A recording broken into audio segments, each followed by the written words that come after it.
Howdy folks, it's Matty with Gulf Coast Fit. We're about to bust out a 10-minute posterior chain workout. Now this is a 10-minute EMOM. However, it's an irregular 10-minute EMOM because our goal here is to distinctly avoid becoming very fatigued. That is because we're working more on the technical aspects of training here. We're going to be doing a posterior superset. 1 minute we'll be doing some stiff-legged Romanian type deadlifts with this barbell, and then with the same barbell on the next minute I'll be busting out some speed bridges, and that's a fast explosive hip thrust. Neither of these are neither of these are geared towards exhaustion, fatigue, or conditioning today. It's more about practicing very controlled movement patterns for your posterior chain and firing your muscle fibers very aggressively and quickly. Now, extreme fatigue or conditioning can hinder both of those. So, just because you're on a time constraint and you're doing a 10-minute EMOM doesn't mean you can't work on some more dialed-in specific technical aspects of training and just do so in an EMOM fashion to stay timely. Typically, we do EMOMs for density and to get some conditioning out of it to keep our heart rates elevated. During this 10-minute EMOM, we're specifically going to try to avoid accumulating much exhaustion at all. So, for that reason, we're only doing 5 of these stiff-legged Romanian type deadlifts. I'm going to be intentionally rounding my spine a little more than you would typically see me doing. That's because I'm trying to incorporate some spinal flexion into my hamstring, glute, and posterior chain workout. That's a good thing to do if you're doing it intentionally and under control. And you'll see that when I'm doing my speed hip thrusts, my bridges, I'll be doing 8 reps. Now with this weight, neither of those rep parameters are very much volume for me, and that is intentional. So, get your timer ready. I'm going to start with my first set of 5 rounded back stiff leg deadlifts. And here we go. We'll curl a little bit, little spinal flexion, spinal extension. Spinal flexion, round the back, spinal extension. This is a weight that is very easy for me to execute these stiff-legged deadlifts under control and in a safe manner.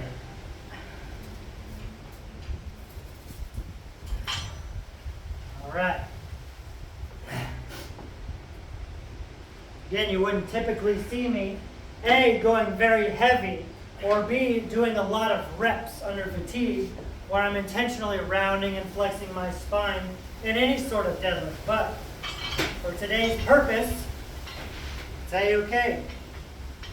Now switching gears here, literally, you're going to see me do 8 very fast explosive hip thrusts because we're working on muscle fiber recruitment.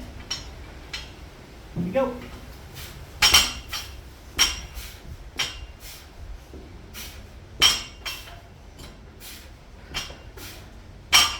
Alright, now, in order to maintain good control and good speed on those, keeping the reps down, and I'm keeping the weight light.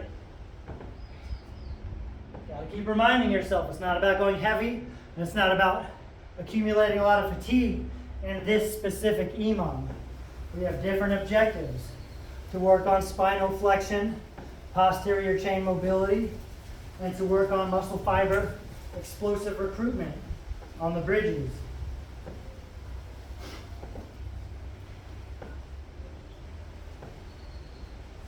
Remember, training is not always about pushing it to your extreme limits. You've also got to grease the groove, work on your mechanics. Here we go, round 3.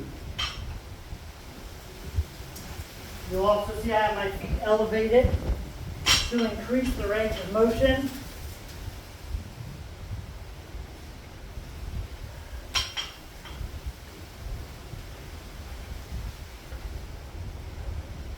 Now I'm not rounding my back excessively, just a little bit more than you would typically see.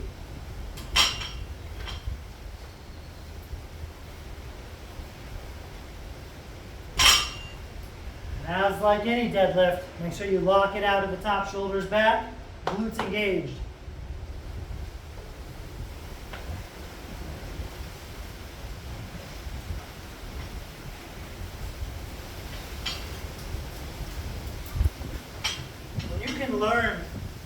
neurologically to recruit muscle fibers more quickly with a lighter weight. That helps you lift heavier.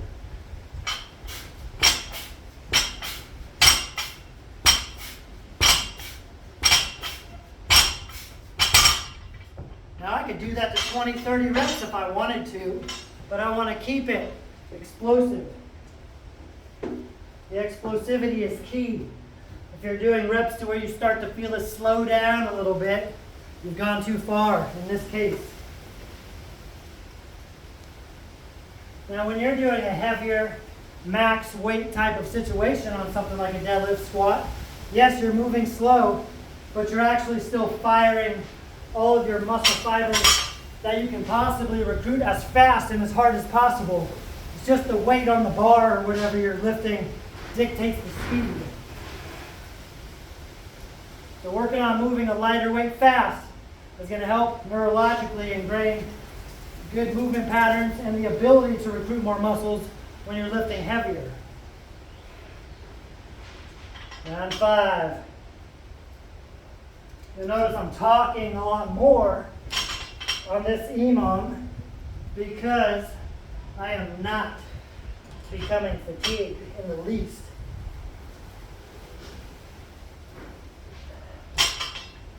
I'm not bragging about it, just demonstrating that.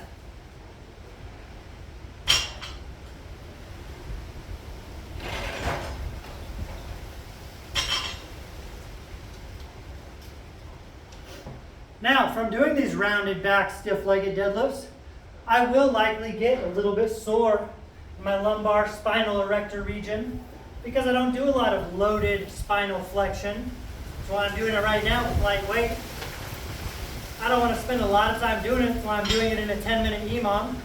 Sometimes you got to eat your broccoli, and you just got to do it in a way that you get it done.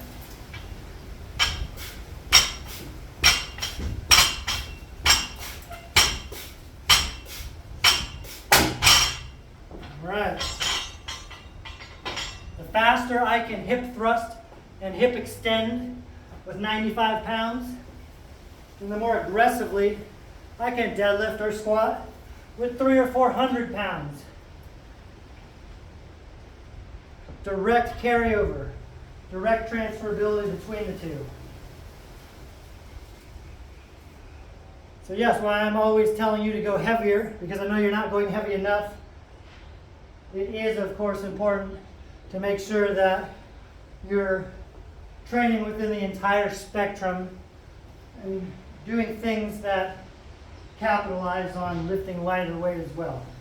Just make it worth your time, like we are today, in just 10 minutes. Round 7 right here. Try not to blow over on me.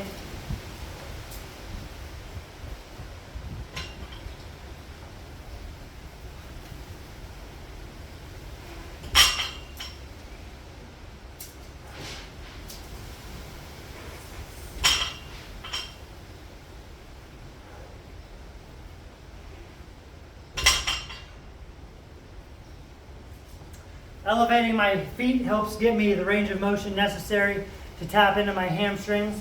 Since I am rounding and flexing my spine, I get to the ground sooner than I would if I were keeping my spine straight.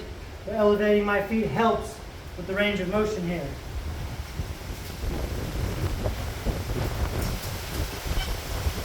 All right, round 8, come right up. Almost there. Stay aggressive.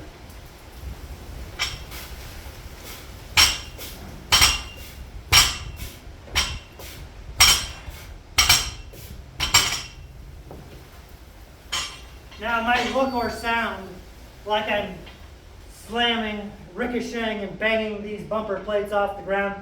I'm actually not. I'm trying to decelerate and just graze the ground. And even when I'm just grazing the ground, it's still kind of loud, so don't get it confused. I'm not bouncing at all, or as minimally as possible.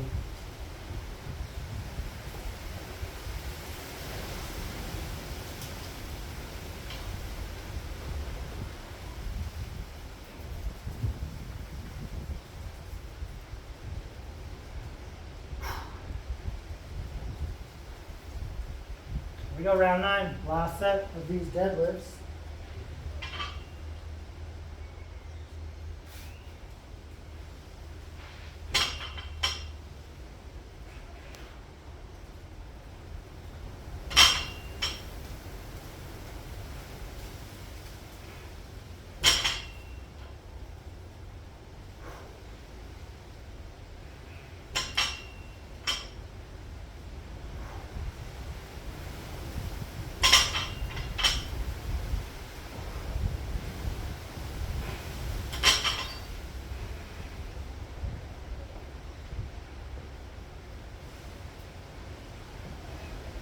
Last set, best set.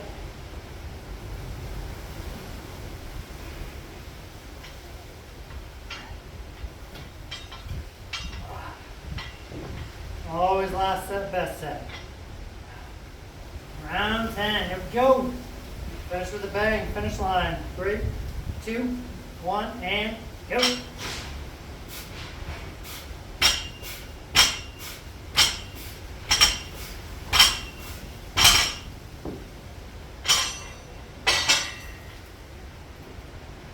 There you have it. A way that you can be productive, benefit your posterior chain recruitment, control movement patterns, and in this case explosivity as well. Strengthen your lower back, the lumbar spinal erectors. Very important. Good opportunity to do it in this 10-minute EMOM with low volume. So give it a go. Stay safe, stay strong.